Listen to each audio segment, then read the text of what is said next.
Buenos días. El día de hoy vamos a continuar con el tema deterioro rostro-caudal y muerte encefálica, perteneciente al módulo de sesiones departamentales de neuroanestesiología. Se los voy a impartir un servidor, residente de segundo año de la especialidad de anestesiología, Pedro Armando Pineda Serna, del Centro de Alta Especialidad, Dr. Rafael Lucio. Bueno, los objetivos de esta plática van a ser conocer la definición de muerte encefálica y deterioro rostro-caudal, así como las características de estas dos entidades y su diagnóstico, así como algunas otras características que veremos más adelante. Para nosotros poder entender cómo poder diagnosticar y dar seguimiento a estas dos entidades, tenemos que conocer primero lo que es la conciencia. La conciencia está definida como la conciencia de uno mismo en relación con el entorno y responder a estímulos de forma integrada a este. La conciencia va a estar dada o va a ser dada por el contenido de las funciones de la corteza cerebral, va a ser una expresión de esta hacia el medio externo. Va a estar comprendida por funciones cognitivas, va a estar dada por funciones afectivas también. ¿Esto qué quiere decir? Va a haber una red de neuronas que nos van a dar la conciencia, nos van a dar el conocimiento de nosotros poder interpretar ciertas cosas en general, un estímulo sonoro, un color, una palabra, y que éstas se relacionen, se integren y que podamos dar una respuesta de la corteza, de nuestra corteza cerebral, hacia el medio exterior. Estas redes neuronales pueden verse lesionadas, pueden verse alterados los niveles de conciencia de manera focal. ¿Qué quiere decir? Que si una red neuronal que nos ayude a interpretar, por ejemplo, la relación entre una letra, entre un símbolo, y que a este le demos un sonido y que a este le demos la interpretación de una palabra o simplemente una letra, si tenemos un daño a este nivel, pues bueno, perderemos alguna de estas funciones. Podrá ser no percibir el símbolo, no identificarlo, no asociarlo con la palabra que corresponda o con la situación en la que debería de corresponder. Al igual, si hay una lesión mayor a nivel de ambos hemisferios o una lesión un poco más grande a nivel de estas redes neuronales de la corteza, podemos tener una reducción global de la conciencia, un cese de esta interacción del medio externo con nuestra corteza cerebral. Vamos a tener, como les comentaba, unos estados alterados de esta misma. Van a ir dependiendo de la profundidad de lesión o de entre menos profundidad de lesión, vamos a tener alteraciones clínicas evidentes que vamos a poder evaluar o que vamos a tener que evaluar, esto para poder orientarnos y poder continuar con lo que sería el diagnóstico hacia un daño o un deterioro rostro-caudal. Los estados de conciencia alterados entran en la confusión, el delirio, la obnubilación, el estupor y el coma. A continuación vamos a ver cada uno de ellos, sus características. Primero que nada, pues bueno, vamos a ver las escalas más usadas para la evaluación de estos estados alterados de la conciencia.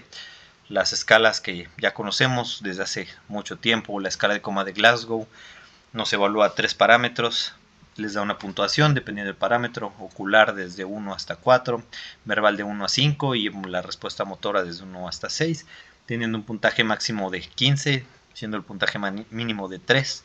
15, un paciente totalmente despierto, una persona totalmente despierta, orientada en todas sus esferas, con adecuada respuesta hacia el medio, siendo 3, una respuesta comatosa, una respuesta muy vaga de la corteza cerebral hacia el medio externo.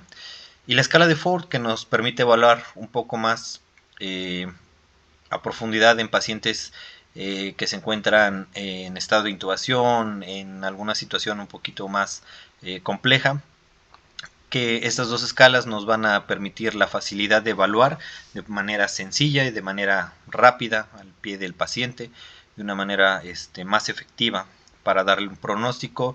Y sobre esto pues ya sabemos que cada una de estas escalas pues tiene una interpretación y un seguimiento que se les va a dar dependiendo del puntaje que pudieran presentar nuestros pacientes. El primer estado alterado de la conciencia, la confusión. ¿Eso qué quiere decir? Pues bueno, es una reducción mínima del estado de conciencia. Va a presentarse un paciente con falta de orientación, con una falta de atención. Pudiera presentarse con un estado de somnolencia o un poco de agitación, pero un poco desconectado del medio. ¿Esto por qué va a estar dado? Principalmente por una disminución del consumo cerebral de oxígeno, una disminución de la función colinérgica. También hay un aumento en la liberación de dopamina, de norepinefrina y glutamato, así como un aumento en la liberación del ácido gamma aminobutírico, con lo que vamos a obtener este resultado de la disminución en general de la conciencia. El siguiente estado, el delirio, que vamos a tener, que este va a ser una percepción errónea hacia los estímulos sensoriales de este, puede acompañarse de alucinaciones, va a tener una capacidad disminuida de enfocar la persona, de mantener la atención o de cambiar de un lado a otro, de una situación a otra, le va a ser difícil al paciente. En muchas ocasiones van a presentar un déficit de memoria, como les comentaba, una desorientación, y pueden presentar alteraciones del lenguaje. Los pacientes suelen estar desorientados en tiempo, lugar, persona, no se encuentran capaces de identificar estas tres esferas. Normalmente va a tener una aparición aguda y va a ser fluctuante, van a estar aumentando, disminuyendo de este estado, van a estar variando su presentación. Normalmente esto se va a dar por un deterioro bilateral de la función cortical, de la función cognitiva, de la función de la conciencia hacia el medio externo. Va a ser en general un deterioro bilateral. Continuamos con la obnubilación. Esta es una disminución del estado de alerta, donde el paciente, la persona, va a tener un poco interés hacia el medio, una disminución de su estado de alerta. Van a estar sus respuestas a estímulos disminuida, y vamos a ver que este paciente con obnubilación va a tener en muchas ocasiones el aumento de horas de sueño. Van a estar presentes más horas de sueño de este paciente. En muchas ocasiones pudiera ser solamente el estado alterado de la conciencia, de la disminución en la respuesta a estímulos, y pareciera que está dormido, pero en general la mayoría del tiempo estará con un sueño este paciente. Al igual, vamos a continuar con el estupor. Este es un estado de sueño profundo. Para que nosotros podamos sacar a este paciente de este estado, se necesitará un estímulo vigoroso. Y al igual va a responder a estímulos simples, como un estímulo doloroso, un estímulo sonoro intenso, etc. Va a ser un paciente que prácticamente lo veremos dormido y que no responderá fácilmente a nuestros estímulos hasta generarle un estímulo más severo para que pueda salir, y pues su respuesta va a ser pobre, como los estados anteriores, pues ya va a estar desconectado del medio, no va a saber del todo, no va a estar ubicado del todo en las esferas como antes se mencionó. El siguiente estado de la conciencia alterada es el coma. Este se podría interpretar como un estado de sueño profundo. Aquí el paciente, pues bueno, va a estar desconectado de lo que sería el medio externo con su corteza cerebral, de sus funciones. Va a tener poca o nula respuesta a estímulos, ya sean físicos, estímulos dolorosos, estímulos sonoros. Vamos a tener que en muchas ocasiones va a tener una respuesta en sus extremidades de retirada al nosotros generar algún estímulo, más sin en cambio no vamos a tener otra respuesta o sacarlo de ese estado de conciencia alterada. Conforme va aumentando la profundidad del coma, esos estímulos o estas respuestas que puede tener el paciente, que ya no son integradas, van a ir desapareciendo, simplemente va disminuyendo su capacidad de responder. Esto nos va a dar o nos va a interpretar como un daño cortical ya más severo.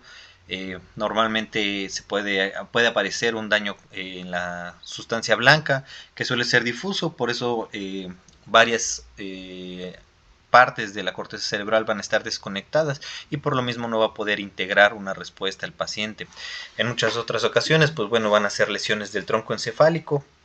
En este caso, pues ya interpretación de la corteza cerebral, pues ya va a estar cortada totalmente y no va a poder haber una conexión entre los estímulos externos y la corteza cerebral, y viceversa, no va a poder haber una respuesta de la corteza hacia estos estímulos y poder expresarlos hacia el exterior. Continuando, pues bueno, como les comentaba, hay que nosotros poder evaluar, hay que realizar exámenes para ver el nivel de conciencia del paciente. Entre estos exámenes o esta evaluación, para poder nosotros determinar algún estado en el deterioro rostro-caudal del paciente, algún nivel de este deterioro, tenemos que evaluar el patrón respiratorio de los pacientes, la reactividad de las pupilas, su tamaño, los movimientos oculares que presenten y las respuestas de los nervios oculovestibulares y las respuestas motoras esqueléticas también, para nosotros poder diagnosticar a qué nivel se encuentra la alteración de este paciente, a qué nivel se encuentra el daño y qué deterioro puede tener este. Las etapas del deterioro rostro-caudal, una vez que vimos estos estados alterados de la conciencia, pues bueno, el deterioro rostro-caudal va a ser una lesión catastrófica. Este va a ser un proceso dinámico y evolutivo, que quiere decir que va a ir avanzando y va a ir progresando, como su nombre lo dice, de manera rostro-caudal, de nivel a nivel cerebral. Esto va a ser dado por lesiones de estructuras supratentoriales y va a ser una afección inversamente a la filogenia del sistema nervioso central. Va a ir de las partes más evolucionadas del cerebro, lo que sería la corteza cerebral, hasta las partes del tallo, que son partes de respuestas arcaicas que nos mantienen con la ventilación, la respuesta cardiovascular, la regulación, etcétera, la respuesta ventilatoria. En esa distribución de la corteza cerebral hacia atrás van a irse presentando hasta llegar a un desenlace que es la muerte del paciente por el cese de estas funciones. La primera fase del deterioro rostro-caudal es la fase diencefálica temprana. Esta van a aparecer más en mayor o menor medida signos de focalización neurológica. El paciente va a tener pérdida de la concentración, va a estar somnoliento y vamos a presentar ya un patrón respiratorio irregular. Suele presentarse con un patrón eupneico, respiratorio eupneico, con suspiros o bostezos ocasionales, o en su defecto una respiración de Cheyne-Stokes ya establecida. La respuesta pupilar, pues bueno, vamos a tener pupilas pequeñas y con una respuesta al estímulo luminoso reducida, van a tener una contracción reducida a este estímulo. Vamos a tener en la respuesta de los reflejos oculocefálicos y oculovestibulares. Para valorarlos estos, realizaremos las maniobras de cabeza de muñeca y el estímulo en la membrana timpánica con agua. Aquí la respuesta de cabeza de muñeca, vamos a ver que al nosotros movilizar la cabeza y al mantener los ojos abiertos, estos se van a mantener fijos hacia el frente. Nosotros rotamos la cabeza y los ojos van a mantener la mirada hacia el frente, independientemente del lado que se realice. Si nosotros realizamos el estímulo con agua fría a nivel de la membrana timpánica, la respuesta ocular va a ser de dirigir la mirada hacia donde se encuentra el estímulo. Esto va a conocerse como un estímulo conjugado completo. Como les comentaba, al estimular la membrana con un líquido frío, pues los ojos voltearán al lado del estímulo. En la respuesta motora, pues bueno, el paciente a nosotros a realizar un estímulo nociceptivo, vamos a tener una respuesta motora de retirar ese estímulo, quitar el estímulo nociceptivo, localizarlo y retirarlo. Al igual, vamos a tener una musculatura con resistencias paratónicas. ¿Qué quiere decir? Que al nosotros generar un ligero movimiento y una presión a nivel muscular, el cuerpo va a tener temblores, o el miembro evaluado va a tener temblores, algo parecido a los temblores, que va a ser una respuesta en contra de la fuerza que nosotros realicemos. Al igual, vamos a tener una respuesta de Babinski en este tipo de estímulo. Continuamos con la fase diencefálica tardía. Aquí el paciente, pues bueno, va a ser un paciente ya comatoso, ya va a tener bien instaurada el patrón respiratorio de Cheyne-Stokes, va a estar ya alterado, como los mencionaba. Sus pupilas se van a encontrar mióticas totalmente y su respuesta al estímulo luminoso va a ser muy reducido. Al igual que en la fase diencefálica temprana, se va a encontrar bastante reducido. En la tardía, pues bueno, puede estar un poco más alterado, un poco menos, responder un poco menos, con menos facilidad. Los reflejos oculocefálico y oculovestibular, pues bueno, se van a encontrar presentes también, pero van a ser más fáciles de obtener estos reflejos. ¿Qué quiere decir? Que en esta fase, al nosotros realizar el movimiento de cabeza de muñeca, pues los ojos se van a quedar direccionados y no van a presentar un nistagmus hacia el frente. En la fase de colocación, en la prueba de colocación de un estímulo de agua helada en la membrana timpánica, pues bueno, los ojos van a seguir este estímulo, van a voltear con facilidad. En la respuesta motora, el estímulo doloroso, pues el paciente no va a tener ninguna respuesta o simplemente va a presentar un movimiento de contracción muscular, de una flexión muscular.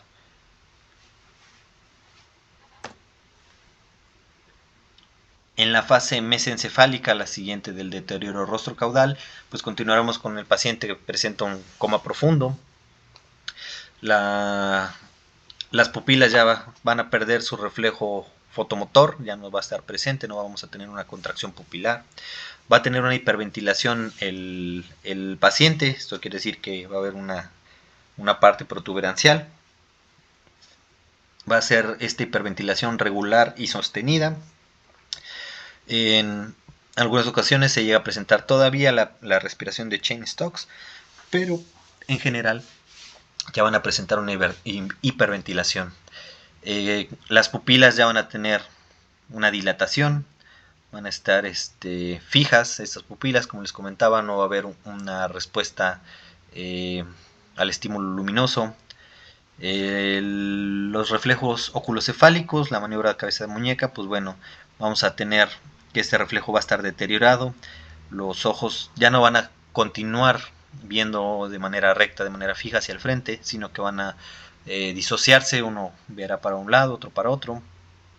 En el reflejo oculovestibular, al nosotros instaurar el estímulo helado, de agua helada en la membrana timpánica, pues bueno, ya el reflejo puede estar todavía presente, puede estar conjugado, que quiere decir que la mirada se dirigirá hacia el estímulo, los dos ojos se dirigirán, pero ya avanzando esta fase mesencefálica, pues ya no se va a encontrar así y un ojo acudirá al estímulo y el otro ojo se quedará o acudirá hacia el lado contrario del estímulo. En la respuesta motora, al nosotros instaurar un estímulo doloroso, el paciente ya no tendrá ninguna respuesta o en su defecto podrá ya tener solamente una contracción muscular de extensión. Ya no va a haber una contracción hacia flexión de y será generalizada, no localizará el estímulo doloroso, simplemente se extenderá los miembros. Ya va a haber datos presentes de descerebración en esta parte, lo que nos va a decir que nos quiere referir que hay una presencia de lesión en el tracto rubroespinoso. La siguiente fase es una fase protuberancial. Aquí el paciente pues ya va a presentar un patrón respiratorio superficial, puede presentar pausas e incluso apneas y continuar con una respiración ya muy superficial y más acelerada. Como les comentaba en la fase anterior, ya también va a haber pupilas que se encontrarán ya reactivas, con una dilatación media, fijas, no va a haber ningún tipo de respuesta de aquí en la generación la valoración, del reflejo oculocefálico, pues bueno, vamos a ver que los ojos se quedarán fijos hacia el frente y al nosotros movilizar la cabeza, pues estos seguirán fijos al frente de donde se movilizó la cabeza, no se quedarán fijos hacia el frente del paciente. Al nosotros instaurar un estímulo de agua helada en la membrana timpánica, pues ya no va a haber ningún tipo de respuesta, simplemente se quedarán viendo hacia donde se encuentran, hacia el frente. Y en nosotros, al generar una respuesta dolorosa, o al instaurar un estímulo doloroso, la respuesta del paciente pues va a ser nula, va a ser un paciente con flacidez muscular, eh, normalmente va a tener un signo de Babinski positivo. En algunas ocasiones puede haber una respuesta flexora, pero esta va a ser en las extremidades muy lenta o muy vaga, no se va a encontrar bien instaurada esta respuesta. La siguiente fase pues sería la fase vulvar. Aquí el daño es ya un poco más severo, ya el deterioro es más hacia las partes más un poco más bajas. La respiración va a ser una respiración atáxica, una respiración totalmente irregular, en profundidad, en ritmo. Normalmente ya va a haber alteraciones hemodinámicas como hipotensión, puede haber un pulso irregular. Las pupilas ya se van a encontrar midriáticas, totalmente dilatadas, sin respuesta a la luz. El tono muscular del paciente pues va a estar ausente totalmente y no va a haber ninguna respuesta de este. Lo único que se encontrará presente, pues bueno, serían los reflejos espinales, ya que no se encuentran, no se relacionan directamente hacia la corteza cerebral y pues solamente estos estarán presentes, más sin en cambio ningún otro tipo de respuesta muscular estará en estos pacientes. Para nosotros poder diagnosticar muerte cerebral, tenemos que valorar estas etapas del deterioro rostrocaudal, como les comentaba, pues bueno, desenlazan en la muerte con su avance. Nosotros tenemos que diferenciar algunas entidades que pueden simular las fases del deterioro e incluso la muerte cerebral. Podemos diferenciarlas dependiendo del tipo de evaluación que encontremos o del tipo de dato clínico que encontremos al evaluar al paciente.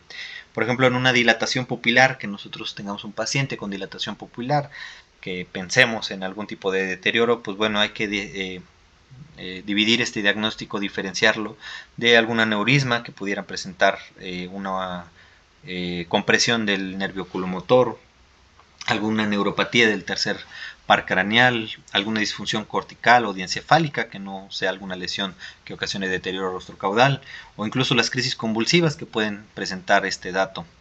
En el caso del deterioro de conciencia, el estado de coma, pues bueno, encefalopatías de tipo infeccioso o encefalopatías de tipo metabólico que pueden alterar este estado y no ser un estado que conlleve la muerte, pueden llegar a tratarse y frenarse sin que lleguen a este tipo de deterioro.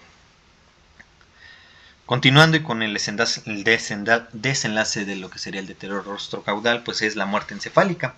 ¿Qué es esto? Pues es la pérdida completa y permanente de las funciones cerebrales, es un coma que no responde, es una pérdida de la capacidad de la conciencia, de los reflejos del tronco encefálico y de la capacidad de respirar de forma independiente del paciente. Bueno, esto ya tiene tiempo que se empezó a diagnosticar, que se empezó a conocer esta entidad. Desde 1959, Mollaret y Goulon empezaron a ver este tipo de entidad, le empezaron a tomar en cuenta y le empezaron a poner nombre y apellido. En 1968, la Universidad de Harvard comenzó con los primeros criterios para poder diagnosticar y poder establecer adecuadamente el diagnóstico de muerte encefálica. En 1981 se creó la ley de determinación uniforme de muerte encefálica, que quiere decir que en este año fue cuando se empezaron a homogenizar los criterios para diagnosticar la muerte encefálica con los avances en la medicina, con los avances en diagnósticos y de conocimiento de enfermedades que se presentaban. Se comenzaron a instaurar los criterios para que se diera este diagnóstico. En 1955 la Asociación Americana de Neurología estableció los criterios diagnósticos que actualmente se usan, los cuales en el 2010 se actualizaron y los cuales hasta el momento siguen vigentes para poder diagnosticar la muerte encefálica. Bueno, según la norma, la Guía de Práctica Clínica de México, la Guía de Práctica Clínica del Diagnóstico de Muerte Encefálica y Manejo del Potencial Donante de Órganos, menciona que bajo la ley cualquier médico puede determinar este estado, esta entidad de muerte encefálica. Se prefiere que sean los médicos con mayor experiencia en esta área o en esta entidad, que normalmente son neurólogos, neurocirujanos, intensivistas, internistas, urgenciólogos o incluso los coordinadores hospitalarios de donaciones. Son los ideales para hacerlo, ya que están familiarizados con el diagnóstico. Se prefiere que sean los 4 primeros, ya que son los que normalmente tienen mayor experiencia en la evaluación clínica y en la determinación de esta entidad. ¿Cómo podemos determinar el estado de muerte encefálica? Pues bueno, primero que nada hay que hacer una historia clínica rigurosa, adecuada.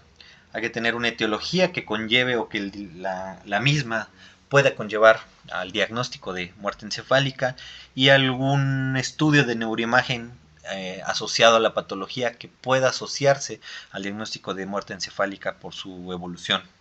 Hay que tener una evidencia de la lesión cerebral de tipo irreversible y que ésta pueda conducir a la pérdida de todas las funciones cerebrales. Hay que, como les comentaba, al igual hay que descartar factores de confusión, algunos trastornos farmacológicos, metabólicos, hemodinámicos que pudieran estar presentes y pudieran alterar el curso de la enfermedad y poder enmascararla y que nos generen una confusión, no teniendo una muerte encefálica el paciente, simplemente una alteración en alguno de estos estados que disminuya el estado de conciencia del paciente y pueda confundirnos. Se recomienda que primero pues hay que excluir los factores de confusión, como les mencionaba antes, pues bueno, estados metabólicos,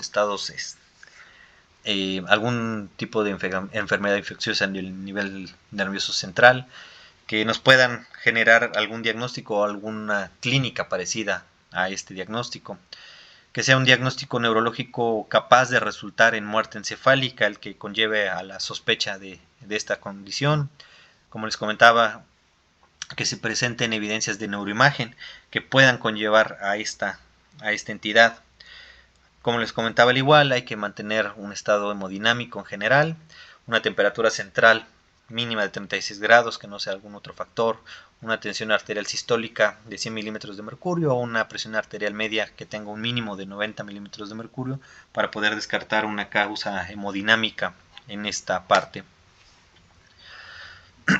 Las condiciones clínicas para el diagnóstico del paciente, pues bueno, hay que excluir que pudiera tener alguna parálisis farmacológica, que tengamos algún tipo de medicamento que ocasione el bloqueo neuromuscular.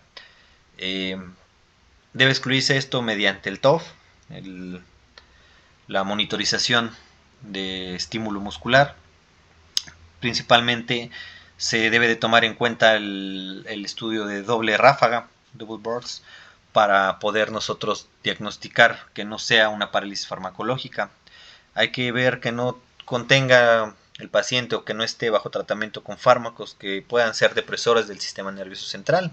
¿Cómo lo podemos hacer? Pues bueno, primero que nada con una determinación sérica de estos, realizar la medición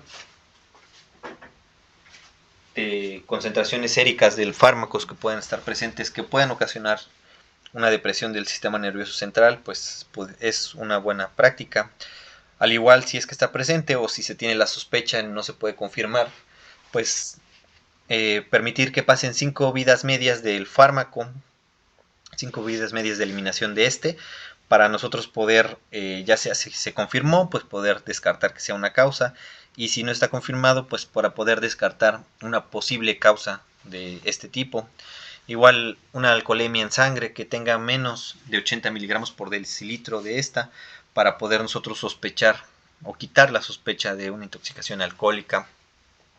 Hay que mantener un equilibrio ácido-base, como les comentaba, las alteraciones metabólicas, pues bueno, pueden generar confusión en el estado mental alterado del paciente. Un equilibrio hidroelectrolítico, hay que mantenerlo también, descartar algún desequilibrio en los iones y alguna entidad endocrina que pueda alterar el estado mental o el estado de conciencia del paciente. Bueno, para nosotros poder diagnosticar de manera adecuada el estado de muerte encefálica, pues bueno, esto se hace de manera clínica. ¿Cómo lo vamos a realizar? Pues bueno, Vamos a ver que no hay reacción al estímulo visual, al estímulo con luz sobre las pupilas, no va a haber ningún tipo de estímulo. Si nosotros generamos un estímulo auditivo, pues bueno, también no tendremos ningún tipo de respuesta. Y si hay algún tipo de estímulo táctil o nociceptivo, también habrá una nula respuesta del paciente. Las pupilas, como les comentaba, van a encontrarse fijas y arreflécticas totalmente. Los reflejos corneales, oculocefálicos y oculovestibulares van a estar totalmente ausentes, no vamos a poder evocar ninguno de estos, a pesar de que lo intentemos. No va a haber ningún tipo de movimiento facial al nosotros generar un estímulo nociceptivo, no va a haber ningún tipo de expresión al generar nosotros este estímulo. Va a haber una ausencia de reflejo nauseoso al nosotros con una batelenguas o normalmente el paciente pues se encuentra en un estado de intubación orotraqueal. Al nosotros movilizar el tubo orotraqueal podemos desencadenar el reflejo nauseoso. Si este se encuentra abolido, pues bueno, va a ser también parte del diagnóstico. El reflejo tusígeno también va a estar ausente. Como les comentaba, si encuentra el paciente con una intubación orotraqueal, pues bueno, nosotros al movilizar, pues bueno, obtendremos nula presencia de tos como respuesta. Va a haber una nula respuesta motora, no va a haber ningún tipo de retiro ni de flexión por parte de los músculos. Y el paciente se va a encontrar totalmente sin respiración. Para esta valoración de la ventilación de la respiración se tiene que realizar una prueba de apnea. ¿Qué es la prueba de apnea? Pues bueno, este es uno de los tests que nos van a ayudar de manera clínica a evaluar al paciente para ver que el estado ventilatorio o del estímulo para que el paciente ventile pues va a estar ausente totalmente. ¿Cómo lo vamos a realizar? Pues bueno, primero que nada hay que tener ciertos requisitos en el paciente. El paciente pues bueno debe de encontrarse intubado con una presión de CO2 entre 35 y 45 milímetros de mercurio. Debe de encontrarse con una presión arterial sistólica de 100 milímetros de mercurio. Esto puede ser con o sin ayuda de vasopresores. En caso de que se cuente con estos, tienen que ajustarse la dosis para que tenga una presión arterial sistólica mayor o igual a 100 milímetros de mercurio. Una presión de oxígeno idealmente por arriba de 200 milímetros de mercurio. Y debemos de tener una ausencia de signos clínicos de hipovolemia en el paciente. ¿Cómo se debe hacer? Pues bueno, se debe de introducir, si no se encuentra ya, una cánula a nivel de la carina. Si ya se encuentra intubado el paciente, pues bueno, simplemente mantener ahí la cánula. Se debe de cumplir con estos requisitos, como les comentaba, previos. Una vez que se cuente, pues bueno, el paciente se debe de desconectar del ventilador y se debe de mantener un flujo de oxígeno constante, ya sea por puntas nasales o por conectados directo a la entrada de la cánula, a un flujo de 6 litros por minuto de oxígeno puro, sin que el paciente sea apoyado con algún tipo de ventilación mecánica y con el circuito abierto, no cerrado de este. Debemos de dejarlo 8 minutos. Debemos de tomar previamente, al realizar la prueba, una gasometría arterial para valorar los parámetros del CO2 y, como les comentaba, el oxígeno en sangre. Pasados los 8 minutos, de 8 a 10 minutos, se tiene que tomar otra gasometría arterial. Se considera prueba positiva si la presión de CO2 es mayor de 20 milímetros de mercurio o, en su defecto, que haya aumentado más de 20 milímetros a la basal que se tomó previamente antes de iniciar la prueba. Esta prueba, en caso de presentar que el paciente presente movimientos respiratorios o si empieza a deteriorar su función hemodinámica, una hipotensión, o en su defecto que la oximetría de pulso se reduzca a menos del 85%, se tiene que suspender y regresar al paciente a su ventilación mecánica, el apoyo, y ponerlo en condiciones para poder realizarla nuevamente. Si presenta alguno de estos datos, pues bueno, se tiene que suspender, se considera una prueba no positiva, pero pues bueno, se tiene que volver a realizar hasta valorar que el paciente sea una prueba positiva o no. Como les comentaba, pues bueno, hay que realizar la valoración de reflejos pupilares, los reflejos oculocefálicos y oculovestibulares, el reflejo corneal, el reflejo nauseoso y de la tos y las respuestas motoras. Para recordar, esto es la clínica básica que nos va a dictar, según la Academia Americana de Neurología, el diagnóstico de muerte encefálica. En dado caso de que este diagnóstico conlleve a una duda, que no se tenga al 100% la certeza de que se tiene un diagnóstico de muerte encefálica, se pueden usar pruebas auxiliares. El que nosotros la realicemos pues va a ser complementario al diagnóstico clínico, no va a ser para corroborar este mismo, simplemente va a ser para que una vez que se tenga la sospecha, con ello se tenga el sustento de que así es. ¿Qué pruebas auxiliares se van a realizar o se pueden realizar? Desde un electroencefalograma, una angiografía o angiotomografía cerebral de 4 vasos, un Doppler transcraneal, un gamagrama cerebral o una angioresonancia cerebral. ¿Cuál es la ideal o cuál se prefiere? Pues bueno, depende del clínico. La prueba que tenga mayor experiencia en interpretar, pues es la que solicitará y por ende, pues la que dará el apoyo y la certeza diagnóstica que ya en la clínica se debió de haber corroborado. Aquí les traigo un diagrama de flujo que viene en la guía de práctica clínica de México del diagnóstico de muerte encefálica y del manejo de potencial donante de órganos. La resume bastante, yo creo que es muy fácil de entender, nos lleva de la mano. Y pues bueno, es básicamente el paciente en estado de coma, se tiene sospecha de muerte encefálica o no. ¿Cómo? Pues bueno, como los comentaba anteriormente, con un diagnóstico, con una entidad que pudiera sospecharse que pueda llegar a este desenlace. Pues si no es así, pues bueno, hay que determinar alguna causa del coma. Si es así, pues bueno, continuamos con la exclusión de factores que nos puedan simular o que nos puedan confundir hacia el diagnóstico de muerte encefálica. Nos lista también la guía algunos de los factores más comunes: síndrome de Guillain-Barré, una intoxicación por órganos fosforados, crisis miasténicas, toxicidad por lidocaína, medicamentos en dosis elevadas, niveles tóxicos de aminoglucósidos, de anticolinérgicos, medicamentos bloqueadores neuromusculares, hipotermia, etcétera. Hay que excluir todas estas causas. Si ya se excluyeron y aún así continúa con el diagnóstico de sospecha de muerte encefálica, pues bueno, comenzamos la evaluación clínica. El estado de coma del paciente que se corrobore, la ausencia de los reflejos de tallo que ya se mencionaron, corneales, oculovestibulares, etcétera. Y posteriormente a esto, una vez que se corroboró, se realiza la prueba de apnea que ya se comentó anteriormente.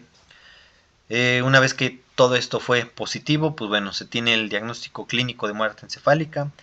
Pues si no es así, si todavía la prueba de apnea fue inconcluyente, si el diagnóstico clínico todavía no fue del todo certero o no fue del todo seguro, pues bueno, se tiene que hacer una reevaluación continua para ver si el paciente pues continúa y llega al estado de muerte encefálica o en su defecto fue algún factor que nos pudo haber ocasionado confusión y que pudiera ser alguna otra entidad.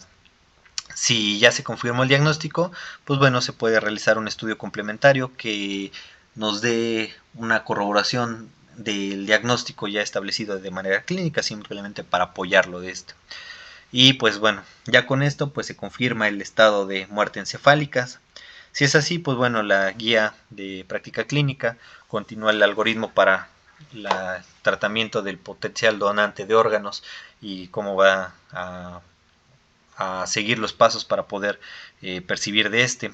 Para efectos de esta plática, pues bueno, una vez que se confirma el diagnóstico, pues bueno, ahí es donde termina nosotros el saber que este paciente tiene muerte encefálica y pues bueno, ver el posible desenlace del paciente, lo que haya decidido previamente, lo que los familiares decidan con este paciente.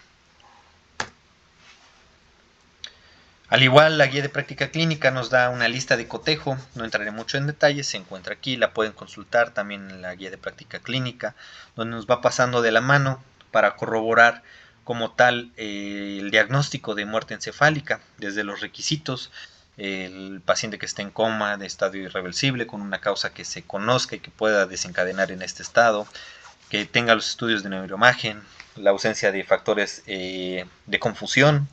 Una vez que se hace esto, la evaluación clínica, pues bueno, nos lleva de la mano la evaluación, como ya les comenté. Eh, Posterior a esto, pues bueno, la prueba de apnea nos va guiando para poder realizarla correctamente y que se vaya realizando por pasos y ver si es positiva esta o no.